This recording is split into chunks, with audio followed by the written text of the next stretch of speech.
बांध रही थी, तभी मेरी सहेली मुझसे मिलने चली आई और मुझे सामान पैक करते देखकर हैरत से पूछने लगी, क्या तुम कहीं जा रही हो जो यह सामान पैक कर रही हो? मैंने कहा, मैं नहीं जा रही, बल्कि मेरी माँ जा रही है, तो इसीलिए उनका सामान पैक कर रही थी। जिया ने हैरत से मुझसे सवाल किया कि तुम्हारी माँ कहाँ जा रही है? मैंने बहाना बनाते हुए कह दिया कि मेरी छोटी मौसी की तबीयत खराब है, तो इसलिए मेरी माँ उनकी देखभाल के लिए जा रही है। मैं जिया को सब सच बताकर उसे और सवाल जवाब करने का मौका नहीं देना चाहती थी। इस कहानी का सारा क्रेडिट कहानी विथ माही को जाता है, इसलिए इस कहानी को कॉपी ना करें, वरना स्ट्राइक आ जाएगी। इसलिए मैंने झूठ बोलने में ही भलाई समझी। अब मैं उसे क्या बताती कि मेरी माँ एक तंत्रिक बाबा के पास जा रही है। उस बाबा ने मेरी माँ को 30 दिन का एक मंत्र बताया है। उस मंत्र को मेरी माँ को 30 दिन तक करना पड़ेगा, और मेरी माँ उस बाबा के पास इसलिए जा रही थी क्योंकि मेरा रिश्ता नहीं हो रहा था। 30 दिन तक ये मंत्र करने को बाबा ने कहा था। इस मंत्र करने से मेरा बहुत ही अच्छी जगह रिश्ता हो जाएगा। आज के जमाने में कोई भी ऐसी बातें सुनता तो मुझे और मेरी माँ को पागल कहते हैं। आज मेरे पापा जिंदा होते या मेरा कोई बड़ा भाई होता तो मेरी माँ को ऐसा करने से रोक लेता, बल्कि यह नौबत ही नहीं आती कि मेरी माँ को मेरे रिश्ते के लिए परेशान होना पड़ता। मैंने माँ का सामान बांध दिया और अपनी सहेली को लेकर छत पर चली आई। जिया असल में मुझे अपनी शादी का कार्ड देने आई थी, क्योंकि उसकी शादी तय हो गई थी। माँ के जाने का समय हो रहा था और मैं भगवान से प्रार्थना कर रही थी कि मेरी सहेली जिया को माँ के जाने से पहले ही अपने घर भेज दूं, क्योंकि मैं नहीं चाहती थी कि मेरी माँ के मुंह से गलती से भी निकल जाए कि वह कहाँ जा रही है। मेरी प्रार्थना भगवान ने सुन ली और कुछ देर बैठने के बाद जिया अपने घर को चली गई। उसके जाने के 5 मिनट के बाद ही माँ भी मुझे आवाजें देते हुए सामान लाने को कहने लगी। मैंने माँ का सामान उन्हें पकड़ाया और एक बार फिर से उन्हें रोकना चाहा। कहा कि माँ, तुम्हें जाने की क्या जरूरत है? यह सब कुछ करना ठीक नहीं है, मत जाओ। मेरी माँ ने मेरे सर पर हाथ फेरा और कहने लगी, मैं यह सब कुछ तेरे लिए ही तो कर रही हूँ, सिर्फ 30 दिन की ही तो बात है। मुझे विश्वास है कि तू मेरे पीछे अपने बहन भाई का अच्छे से ख्याल रख लेगी। देखना, जब मैं वापस आऊंगी तो तेरी शादी बहुत ही धूमधाम से करूंगी। माँ ने मेरी एक भी न सुनी और घर से निकल गई। मुझे तो यह भी नहीं पता था कि मेरी माँ कहाँ जा रही है, वह बाबा कहाँ रहते हैं। मेरी माँ को पूरे 30 दिन तक बाबा के आश्रम में ही रहना था। मैं तो यह भी नहीं जानती थी कि वह आश्रम इसी शहर में है या फिर कहीं दूसरी जगह पर। माँ से तो मैंने पूछने की कोशिश भी की थी और कहा भी था कि जहाँ जगह जा रही हो वहां का पता दे दो, लेकिन माँ ने साफ मना कर दिया और कहा था कि मैं बहुत ही गुप्त रूप से यह काम करने जा रही हूँ और अब अपना काम करके ही वापस लौट कर आऊंगी। इसलिए मैं नहीं चाहती कि मेरे और तुम्हारे बीच में किसी भी तरह का कोई बातचीत हो। मैं इन 30 दिनों तक किसी से बात नहीं कर सकती। मेरी माँ मुझे समझा कर चली गई तो मैंने दरवाजा बंद किया और मैंने अपनी सहेली की शादी का कार्ड खोलकर देखा। अगर अपनी माँ के सामने ही वह कार्ड देख लेती तो मेरी माँ को और भी ज्यादा अफसोस होता कि उनकी बेटी की उम्र 25 साल की हो गई है और वह अभी तक कुंवारी है। हम 3 बहन भाई थे। मैं सबसे बड़ी थी। मुझसे छोटी एक बहन और थी और सबसे छोटा भाई था। सबसे बड़े होने की वजह से मेरी माँ से मेरा बहुत ही गहरा रिश्ता बन गया था। मेरी माँ मुझसे बहुत प्यार करती थी। बचपन में ही मेरा रिश्ता मेरी माँ ने अपनी सहेली के बेटे से तय कर दिया था और यह बात हमारे जानने वालों को सबको पता थी कि मेरी शादी बचपन से ही तय है। लेकिन जब मेरे पापा बीमार हुए और हमारे घर में गरीबी ने पांव पसारे तो फिर मम्मी की सहेली ने साफ मना कर दिया। उन्होंने हमसे आंखें फेर ली।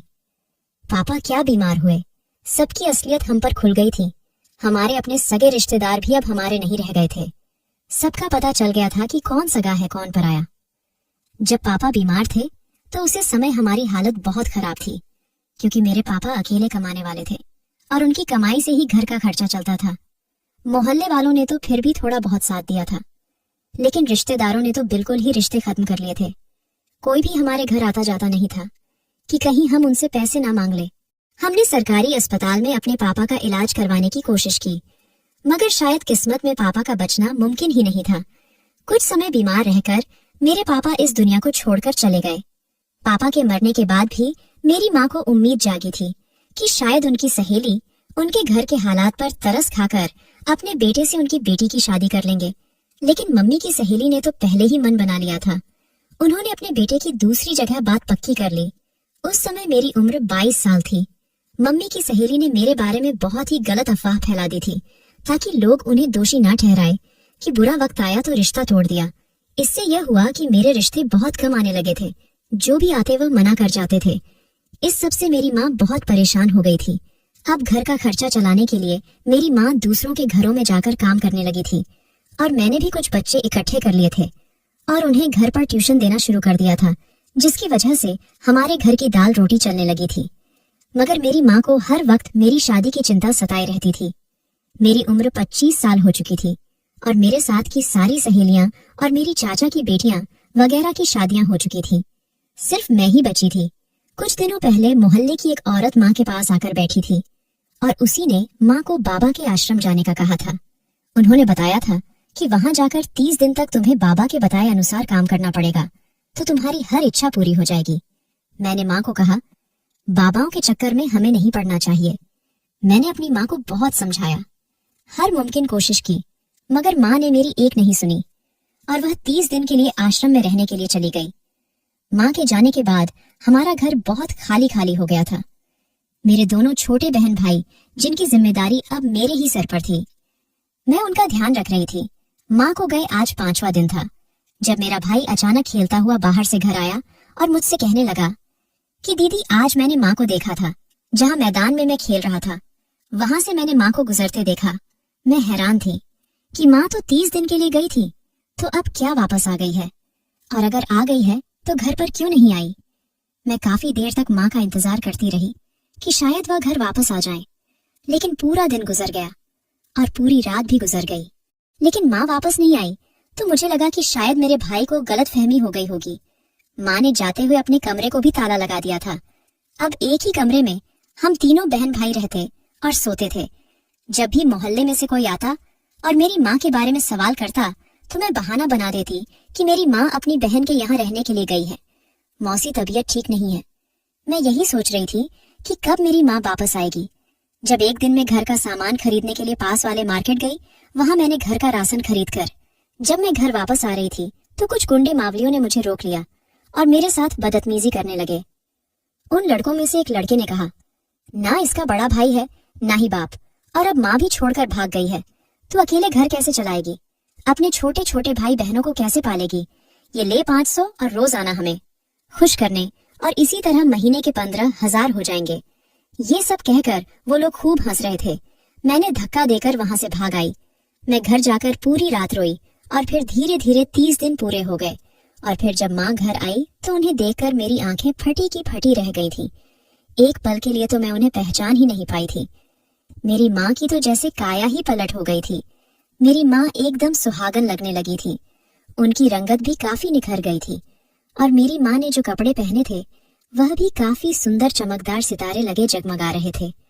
मैंने शक भरी नजरों से अपनी माँ को देखा और कहा, माँ, यह सब क्या है। मेरी बात सुनकर मेरी माँ ने कहा कि मैंने तुझसे कहा था ना कि मैं तेरा रिश्ता पक्का करके ही रहूंगी, तो मैंने तेरा रिश्ता पक्का कर दिया है। 1 महीने बाद तेरी शादी है। माँ की बात सुनकर मेरी समझ में नहीं आ रहा था इस बात पर मैं खुश रहूं या नाराज। बगैर मुझसे बात किए और बगैर मेरी मर्जी जाने मेरी माँ ने मेरी जिंदगी का इतना बड़ा फैसला कर दिया था और वह मुझे अब बता रही थी। माँ फिर कहने लगी कि तू चिंता मत कर, कल ही तेरे ससुराल वाले आएंगे, तो तू अपनी आंखों से सब देख लेना और अपनी तसल्ली कर लेना। अब मुझे समझ नहीं आ रहा था कि यह बैठे बिठाए मेरी माँ को इतना अच्छा रिश्ता कहाँ से मिल गया जो वह खुशी से फूली नहीं समा रही थी। मैंने अपनी माँ का सूटकेस खोलकर उनके कपड़े वापस अलमारी में रखना चाहे तो मैं चौंक गई, क्योंकि पूरे सूटकेस में नए नए कपड़े भरे पड़े थे। आखिर इतने सारे नए कपड़े माँ को किसने दिलाए। मुझे याद है कि जब मैं घर से गई थी तो उनके पास सिर्फ थोड़े से ही पैसे थे। इतने महंगे कपड़े हमने अपनी जिंदगी में कभी नहीं देखे थे, तो फिर खरीदने का सवाल ही नहीं बनता था। मैंने उसी समय माँ को आवाज देकर बुलाया और पूछा, माँ, ये सब क्या है। तो मेरी माँ कहने लगी कि तेरे होने वाले ससुराल वाले बहुत ही ज्यादा अमीर हैं।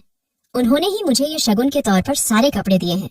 न जाने क्यों मुझे माँ की बात पर विश्वास नहीं आया, लेकिन फिर भी मैं चुप हो गई, क्योंकि अब मेरे पास कोई दूसरा चारा भी नहीं था। अगले दिन मेरे ससुराल वाले आए तो उनके साथ लड़का नहीं था। हालांकि मैं उसी को देखना चाहती थी कि किस लड़के से मेरी शादी होने जा रही है। मेरी परेशानी भांप कर मेरी माँ ने कहा, तू चिंता मत कर, लड़का बहुत ही हैंडसम और अच्छा खासा कमाता है, तुझे सारी उम्र खुश रखेगा। तो मैंने भी अपने दिल से सारे वसवसे निकाल दिए और शादी के लिए हाँ कर दी। अब मेरे घर में शादी की तैयारियां होने लगी। मेरी शादी में अभी कुछ ही दिन बाकी थे कि एक दिन मैंने माँ को एक अजीब हरकत करते देखा। माँ ने अपने पर्स से मिट्टी निकाली और पानी में मिलाकर उसे पीने लगी। मैंने अपनी माँ को ऐसा करते पहले कभी नहीं देखी थी, इसलिए मैं दंग रह गई कि माँ यह क्या कर रही है। मैंने फौरन जाकर अपनी माँ से सवाल किया तो वह कहने लगी कि मैं तुझे बता दूंगी, लेकिन अभी नहीं, समय आने पर जब तेरी शादी होगी तब मैं चुप हो गई। खैर, अब मेरी शादी का दिन भी आ गया। फेरों के समय मैंने अपने होने वाले पति को देखा था। यह देखकर मेरे दिल को तसल्ली हुई कि कम से कम मेरी माँ ने मेरे लिए एक अच्छा सा हैंडसम लड़का पसंद किया था। जब मैं विदा होने लगी तो माँ ने मुझे गले लगाते हुए मेरी मुट्ठी में एक पुड़िया पकड़ा दी और मेरे कान में धीरे से बोली, यह वही मिट्टी है जिसे उस दिन मैं घोलकर खुद पी रही थी। ये कोई आम मिट्टी नहीं है, बल्कि मैं इसे बाबा के आश्रम से लेकर आई थी। ये तुम्हारे लिए मेरी तरफ से शादी का गिफ्ट है। मैं दिल ही दिल में हैरान हुई कि भला यह कैसा गिफ्ट हुआ। तो माँ ने फिर धीरे से कहा कि एक खास राज की बात है जो मैं तुझे फिर कभी बताऊंगी। तू बस इस मिट्टी को किसी की नजरों में मत आने देना। मैंने ऐसा ही किया और जाकर वह मिट्टी की पुड़िया अपने सामान में छुपा ली। अगले दिन मुंह दिखाई की रस्म चलती रही। मेरी माँ भी आई हुई थी। मैंने चुपके से अपनी माँ से पूछा, माँ, तुमने मुझे वह मिट्टी क्यों दी थी? उसका क्या काम है? माँ कहने लगी कि इस मिट्टी को कोई मामूली मिट्टी मत समझना। जब भी तेरा पति तुझसे झगड़ा करे तो तू इस मिट्टी को पानी में घोलकर अपने पति को पिला देना। फिर देखना तेरा पति तेरा कैसे गुलाम होकर तेरे आगे पीछे फिरेगा। पति को काबू में रखना बहुत जरूरी होता है, नहीं तो पति औरत पर सवार हो जाता है और उससे ही गुलामी करवाता है। माँ की बात सुनकर मैं सोचने लगी कि मेरी माँ ठीक ही तो कह रही है। पति को काबू में नहीं किया तो पति अपनी गुलामी के साथ साथ अपने पूरे खानदान की गुलामी करवाता है। आखिर मेरी माँ मेरे भले के लिए ही तो कह रही थी, इसलिए मैंने अपनी माँ से वादा किया कि जैसा आप कह रही हैं मैं वैसा ही करूंगी। वैसे तो मेरा पति बहुत ही अच्छा था और मेरा बहुत ख्याल रखता था और मुझे नहीं लगता था कि कभी हम दोनों के बीच लड़ाई होगी। लेकिन यह तो शादी के नए नए दिन थे। शादी के नए नए दिनों में सारे पति अपनी पत्नी के साथ अच्छा ही व्यवहार करते हैं। एक दिन ऐसा हो गया कि मेरे पति की मुंह से लड़ाई हो गई, लेकिन उस लड़ाई में गलती मेरी ही थी। मेरे पति ने मुझसे कहा था कि मैं उसकी माँ को समय पर दवा दे दिया करूं, क्योंकि अगर वह समय पर दवा ना खाएं तो उनकी तबीयत बिगड़ने लगती है। लेकिन मैं इस बात को भूल गई थी और मेरी सास की तबीयत इतनी ज्यादा खराब हो गई कि उन्हें अस्पताल लेकर जाना पड़ा था। वापस आकर मेरा पति मुझसे बहुत नाराज हुआ और मुझ पर चीखा चिल्लाया। मैं भी उससे लड़ने लगी। इसमें मेरी क्या गलती है? मैं भूल गई तो मैं क्या करूं? मैंने जानबूझकर तो यह गलती नहीं की थी। मैं भी उससे लड़ने लगी थी। होते होते हमारी लड़ाई काफी बढ़ गई और वह गुस्से में घर से बाहर चला गया। अचानक ही मुझे अपनी माँ की दी हुई वह मिट्टी याद आई तो मैं खुश हो गई और जल्दी से वह पानी में घोलकर उसका एक शरबत बनाया और अपने पति के आने का इंतजार करने लगी। जैसे ही पति घर में दाखिल हुआ, मैं बहुत ही मीठे शब्दों में उससे बोली, गुस्सा ठंडा कर लें और यह शरबत पी लो। मेरे पति ने वह शरबत पीना शुरू किया और मैं सांस रोके उसे देखने लगी। माँ की बातें मेरे दिमाग में आने लगी और मैंने तो यही सोचा था कि शरबत पीते ही वह मेरे पैरों में बैठकर मुझसे माफी मांगेगा, मगर जो हुआ वह तो मेरे सपने में भी नहीं सोचा था। वह शरबत पीते ही एकदम से मेरे पति की तबीयत खराब होना शुरू हो गई। वह हंसने लगा। उसका हाल इतना बुरा हो गया कि कुछ ही पलों में वह बेबस और बेहोश हो गया। उसकी हालत को देखकर मैं चीखने लगी। मैंने जल्दी से सबको बुलाया। हम सब मेरे पति को लेकर अस्पताल आए। मेरी सास तो अस्पताल में पहले से ही एडमिट थी और अब मेरे पति भी उसी हॉस्पिटल में एडमिट थे। मुझे अपनी माँ पर बहुत गुस्सा आ रहा था, जिसने मुझे किस तरह की मिट्टी दी थी, किसकी वजह से मेरे पति की हालत इतनी खराब हो गई। मैं सोच रही थी कि अभी माँ को फोन करके उनकी खबर लूं कि तभी मैंने अपनी माँ को सामने से आते हुए देखा। मैं हैरान हुई कि मेरी माँ को किसने बता दिया कि हम यहाँ अस्पताल में हैं। मेरी तो उनसे कोई बात नहीं हुई थी। मुझे लगा कि वह मेरी तरफ ही आ रही है, लेकिन यह देखकर तो मैं हक्का बक्का रह गई कि मेरी माँ तो सीधी चली गई। शायद वह यहाँ किसी और से मिलने आई थी, मगर किससे, मुझे समझ नहीं आ रहा था। मुझे यह बात जानने की उत्सुकता हुई तो मैं माँ के पीछे भागी कि देख सकूं कि वो किससे मिलने आई थी, और यह देखकर मेरे हैरत की हद ना रही जब मैंने माँ को अपनी सास के कमरे में जाते देखा मैंने जब माँ के पीछे जाकर देखा तो मेरी सास के पास बैठी उनसे बातें कर रही थी। हैरत की बात तो यह थी कि माँ को मेरी सास के बारे में किसने बताया, क्योंकि मैंने तो उन्हें कोई खबर नहीं दी। मैं वही दरवाजे के बाहर खड़ी होकर अपनी माँ का इंतजार करने लगी। जैसे ही वह मेरी सास से बातें करने के बाद बाहर आई तो मुझे सामने देखकर एकदम से घबरा गई थी। मैंने पूछा, माँ तुम यहाँ पर कैसे आई हो? तुम्हें किसने बताया कि मेरी सास बीमार है और यहाँ हॉस्पिटल में है? मेरी बात सुनकर मेरी माँ ने कहा कि मुझे तो तेरे सास ने ही बताया था, तूने तो मुझे खबर देना भी गवारा नहीं किया। अब अगर बेटी की माँ होकर मैं तेरी सास को देखने ना आती तो फिर कल ससुराल में तुझे ही बातें सुननी पड़ती। इसलिए मैं तेरी सास को आज देखने चली आई। मेरी माँ की बात तो ठीक थी, मगर मुझे यह सारा मामला ठीक नहीं लग रहा था। मेरी सास ने भला मेरी माँ को क्यों खबर दी थी? माँ तो घर चली गई और मैं अपने पति के पास आ गई, जिसकी तबीयत अब ठीक थी। डॉक्टर ने कुछ दवाई लिख कर दिया और फिर मैं अपने पति को वापस ले आई। अगले दिन ही मेरे सास डिस्चार्ज होकर घर आ चुकी थी। इस बीच बार बार मेरी माँ मुझे फोन करके कह रही थी कि मैं अपने पति को अपने काबू में रखूं। और जब मैंने अपनी माँ को बताया कि वह मिट्टी पीने से मेरे पति की तबीयत खराब हो गई थी तो माँ कहने लगी कि वह मिट्टी खाने से ऐसा कुछ नहीं हुआ होगा, क्योंकि तेरे सामने ही तो वह मिट्टी वाला पानी मैंने भी तो पिया था, मुझे तो कुछ नहीं हुआ था। तेरे पति की तबीयत बस वैसे ही खराब हो गई। लेकिन मुझे अपनी माँ पर शक होने लगा। वह क्यों बार बार मुझसे कह जा रही थी कि वह मिट्टी वाला